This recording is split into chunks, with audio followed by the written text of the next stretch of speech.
हाँ जी बच्चे, welcome to the science corner. Today we are going to discuss about the class 9th topic, that is atoms and molecules.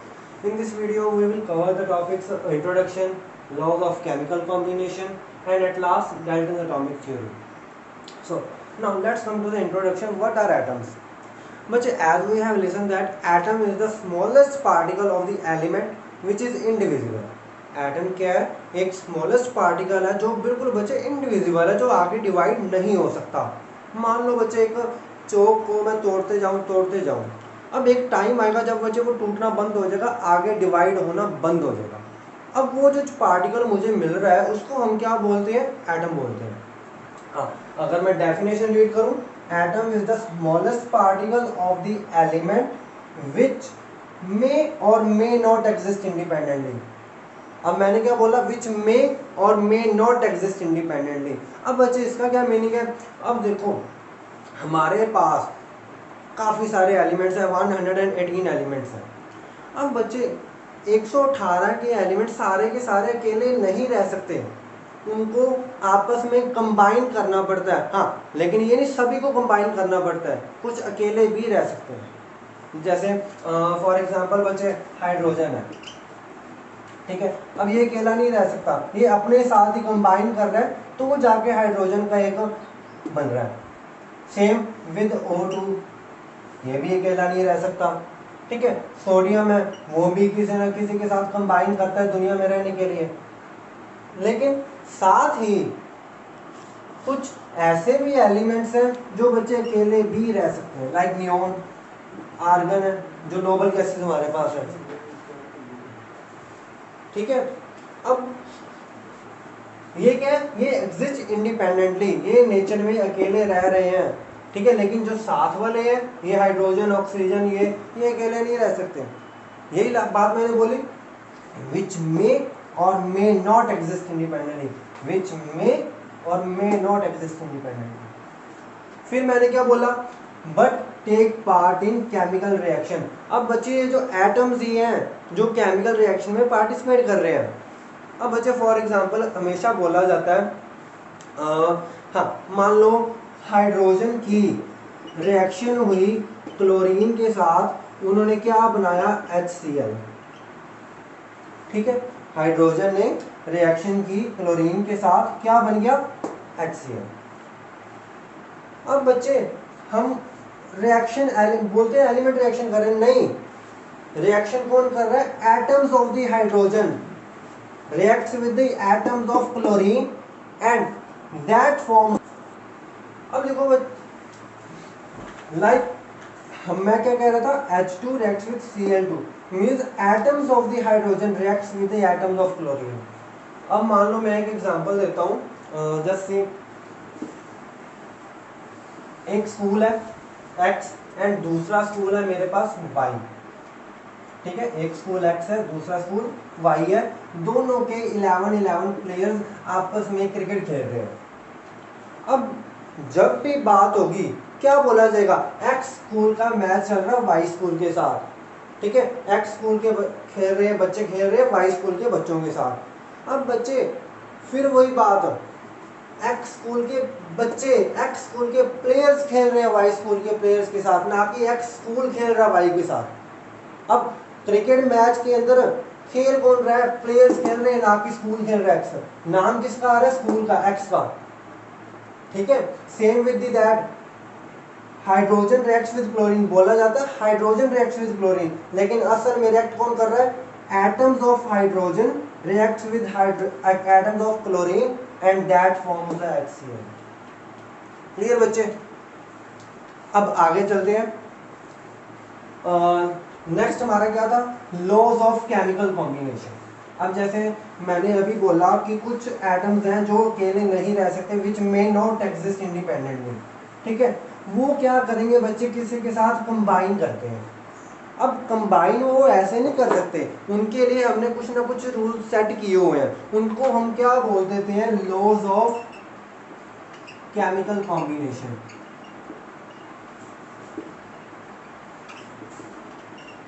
कौन सा? Laws of chemical combination. इसके अंदर बच्चे हमारे पास दो लॉज हैं. सबसे पहला लॉ क्या है?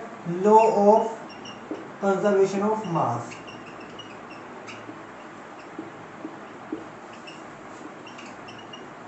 Law of conservation of mass. अब ये क्या कहता, law of conservation of mass states that in a chemical reaction the mass of reactant will always be equal to the mass of product. मान लो अगर ए और बी आपस में रिएक्शन कर रहे हैं और क्या बना, मेरे पास सी बना, तो जो मास इन दोनों का होगा, अभी ए और बी क्या रिएक्टेंट्स है और सी मेरा क्या है, प्रोडक्ट है। अब जब रिएक्शन हुई, लो क्या कहता, mass of reactant will always equal to the mass of products. Means अगर इन दोनों का मान लो ये 10 ग्राम है, ठीक है, और ये 5 ग्राम है, तो बचे ये सी का मास श्योरली कितना होगा, 15 ग्राम, क्योंकि अगर इनको कंबाइन करें 10 + 5 15, तो प्रोडक्ट भी मेरा 15 ग्राम होना चाहिए। ये बच्चे क्या है, law of conservation of mass. अब नेक्स्ट पर आए, दूसरा क्या है, लॉ ऑफ कांस्टेंट प्रोपोर्शन। क्या है, लॉ ऑफ कांस्टेंट प्रोपोर्शन। अब ये लॉ ऑफ कांस्टेंट प्रोपोर्शन क्या कहता है, when the atoms of the two elements combine to form a compound, they combine in a simple whole number ratio। means जब भी दो एलिमेंट्स, मान लो दो एलिमेंट्स x और y के आपस में कंबाइन होंगे, आपस में कुछ मॉलिक्यूल बनाएंगे, तो बच्चे किस में बनाएंगे, एक सिंपल होल नंबर रेशियो में। अब एग्जाम्पल के तौर पर H2O, बच्चे इनके अंदर हमेशा इनकी रेशियो कितनी होगी, 1:8।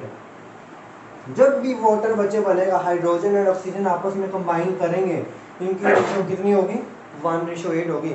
अगर ये रेशियो 1:8 नहीं है तो ये बच्चे वाटर भी नहीं है ना। अगर रेशियो 1:8 है तो हाइड्रोजन एंड ऑक्सीजन आपस में मिलकर क्या बना रहे हैं, वाटर बना रहे हैं, H2O बना रहे हैं। That is our law of constant proportion. ठीक है, नाउ ये थे laws of chemical combination. Next मेरे पास क्या है, डाल्टन एटॉमिक थ्योरी। डाल्टन बच्चे एक साइंटिस्ट था, ठीक है, उसने अपने एटम्स के रिगार्डिंग कुछ अपने पोस्टुलेट्स दिए थे, जिनको हम क्या बोल देते हैं, postulates of Dalton atomic theory.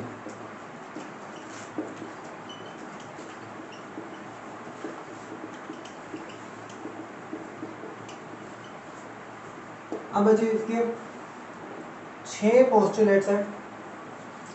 सबसे पहला क्या कहता है, सबसे पहला पोस्टुलेट क्या है, atom is the smallest particle of the element. Atom क्या है, सबसे छोटा पार्टिकल, सबसे स्मॉलेस्ट पार्टिकल। ये बात तो हमें पता है, हमने पहले डिस्कस कर चुके हैं। Atom is the smallest particle, ठीक है। फिर उसने क्या बोला, atom is indivisible. Atom is indivisible means atom आगे जो भी है डिवाइड नहीं हो सकता, तोड़ते जाए एंड में जो भी हमें इंडिविजिबल पार्टिकल मिलेगा उसको हम क्या बोलते हैं, एटम बोलते हैं। Third, atoms of same element are identical.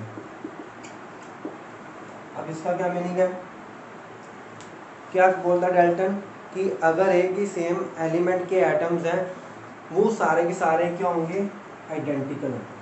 Identical means बच्चे बिल्कुल सेम, डिट्टो कॉपी, ज़रा सा भी चेंज नहीं है, 1% भी चेंज नहीं है, ठीक है।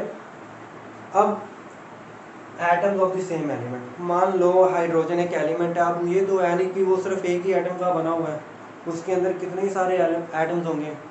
अब जो उसके अंदर जितने भी एटम्स हैं वो उनकी प्रॉपर्टीज सभी की सभी, चाहे हम फिजिकल प्रॉपर्टीज की बात करें चाहे हम केमिकल प्रॉपर्टीज की बात करें, वो सारे की सारी क्या होनी चाहिए, आइडेंटिकल होनी चाहिए, सेम डिट्टो कॉपी होनी चाहिए, ज़रा सा भी नहीं चेंज होना चाहिए। अब देखो एग्जांपल के तौर पर पिज़्ज़ा की बात करते हैं, डोमिनोज एक ब्रांच है पिज़्ज़ा की, ठीक है। अब उनकी डोमिनोज एक फ्रेंचाइज, उनकी काफ़ी सारी ब्रांचेज है हमारे इंडिया में। एक मान लो जलंधर की ब्रांच है और एक फिरोजपुर की ब्रांच है। अब उनका कोई भी एक पिज़्ज़ा, कोई भी एक मान लो फार्म फ्रेश पिज़्ज़ा ले लो, जो बच्चे टेस्ट वो जलंधर की ब्रांच में प्रोवाइड कर रहे हैं उस पिज़्ज़ा का, सेम ही टेस्ट बच्चे फिरोजपुर की ब्रांच में भी प्रोवाइड कर रहे होंगे। क्यों? क्योंकि वो सेम कंपनी की है, डोमिनोज की है। अब सेम यहाँ पर भी अगर एक हाइड्रोजन के कितने मर्जी एटम्स हो, जितनी मर्जी ब्रांचेज हो, उन सभी का जो प्रॉपर्टीज होंगी वो क्या होंगी, सेम होंगी, ठीक है। अब आते हैं नेक्स्ट पोस्टुलेट पर। नेक्स्ट पोस्टुलेट क्या है, atoms of different elements are different in every aspect.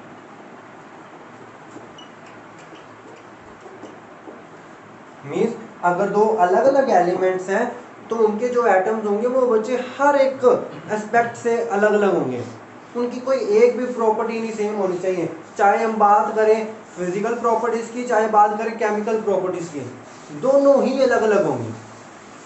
Same फिर एग्जांपल पर आता हूँ पिज़्ज़ा की। अब पिज़्ज़ा सेल करने वाली कोई एक तो फ्रेंचाइज नहीं है, सिर्फ एक डोमिनोज ही तो नहीं है, और भी काफ़ी सारी हैं। मान लो पिज़्ज़ा हट की बात कर लेते हैं। अब एक डोमिनोज का पिज़्ज़ा लो और एक फार्म फ्रेश पिज़्ज़ा डोमिनोज का लो और दूसरा फार्म फ्रेश पिज़्ज़ा पिज़्ज़ा हट का लो। अब बच्चे दोनों के टेस्ट में पक्का डिफरेंस होगा। क्यों? क्योंकि वो दोनों अलग अलग कंपनी से हैं।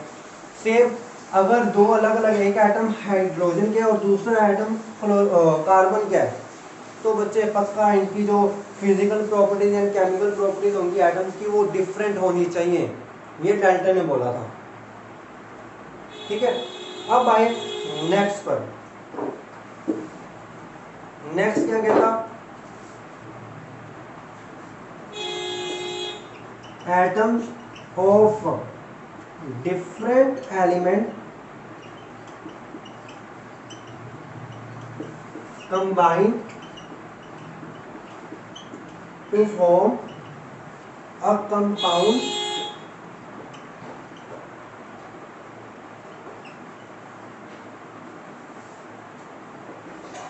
in a simple whole number ratio। यही बात हमने ऊपर की थी, जो हम लोग लॉ ऑफ कांस्टेंट प्रोपोर्शन की बात कर रहे थे, ठीक है। क्या बोला था हमने कि दो एलिमेंट्स के अगर एटम्स कंबाइन कर रहे हैं, ठीक है, वो आपस में एक सिंपल होल नंबर रेशियो बच्चे एक फिक्स प्रोपोर्शन में, सॉरी मैं ऊपर बताना बोल के, वो एक फिक्स प्रोपोर्शन में जुड़ेंगे। फिक्स प्रोपोर्शन कहते हैं एक पूरी रेशियो में जुड़ेंगे, ठीक है, आपस में कंबाइन होंगे एक फिक्स प्रोपोर्शन में, फिक्स रेशियो में कंबाइन होंगे टू फॉर्म अ कंपाउंड, एक कंपाउंड बनाने। एग्जांपल दे चुका था, मान लो वाटर है। अब ये हमेशा कौन सी रेशियो में हमें मिलेगा, 1:8 में मिलेगा बाय मास। ये था मेरा fifth postulate, same as a law of constant proportion. अब एक और बचे लास्ट इसका postulate,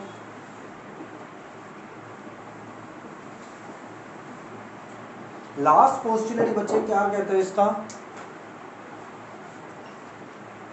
atoms of different elements can combine in different ratio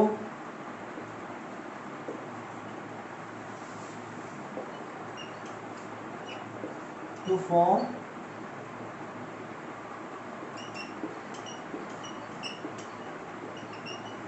different compound।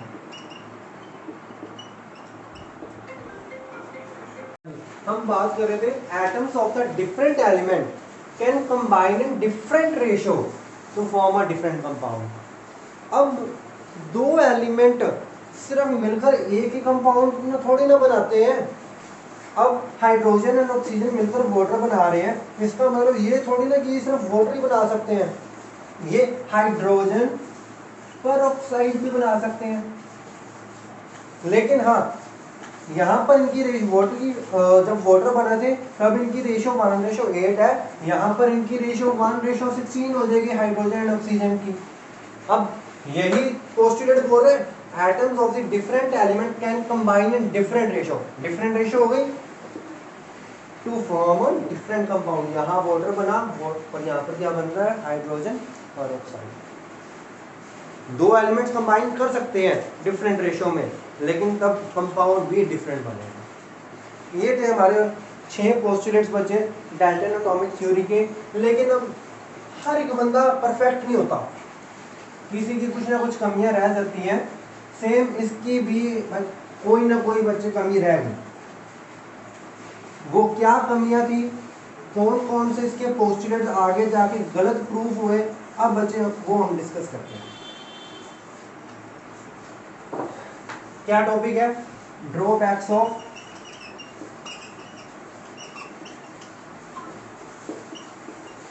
Dalton atomic theory.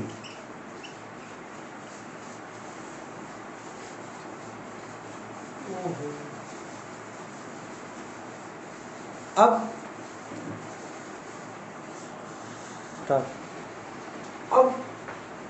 Postulates में जब हम बात कर रहे थे, हमने डाल्टन ने एक पोस्टुलेट किया था कि एटम इनडिविजिबल है, लेकिन एटम इनडिविजिबल नहीं है। आगे जाके जब डेवलपमेंट हुई साइंस में बच्चे, हमने पता लग गया कि एटम भी आगे डिवाइड हो सकता है। किस किस में, atoms can be divided into सब एटॉमिक पार्टिकल। वो कौन कौन से पार्टिकल्स हैं, that is electrons, protons and neutrons. अब हम ये नहीं कह सकते कि एटम इनडिविजिबल है, एटम भी आगे डिवाइड हो सकता है। किस किस में, electrons, protons and neutrons. Then एक पोस्टुलेट था atoms of the same element are identical, लेकिन ये भी गलत हो गया। कैसे, हमें आइसोटॉप्स के बारे में पता लगा। इसके बारे में, आइसोटॉप्स क्या होते हैं, the elements which have same atomic number but different mass number। वो एलिमेंट्स जिनका एटॉमिक नंबर तो सेम है पर उनका मास नंबर डिफरेंट है। For example chlorine.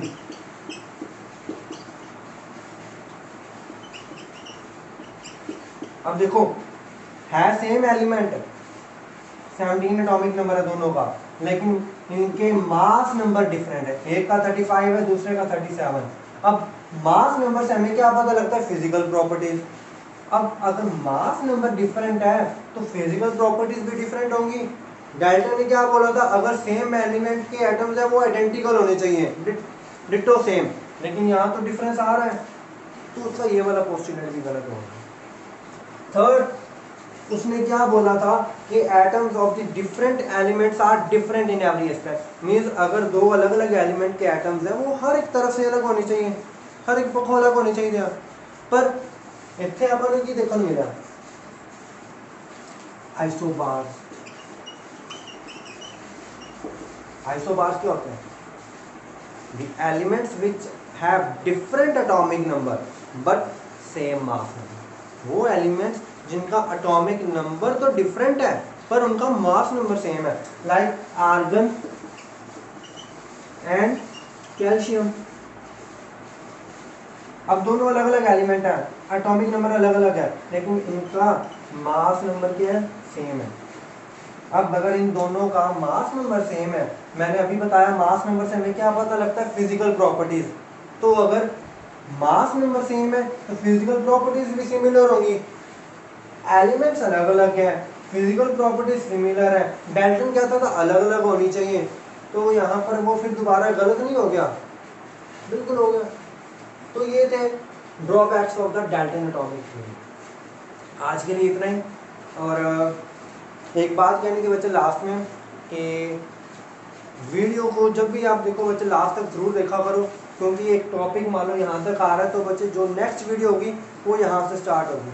अगर आप ये पूरी वीडियो नहीं देख रहे तो आपको नेक्स्ट वीडियो नहीं समझ आएगी।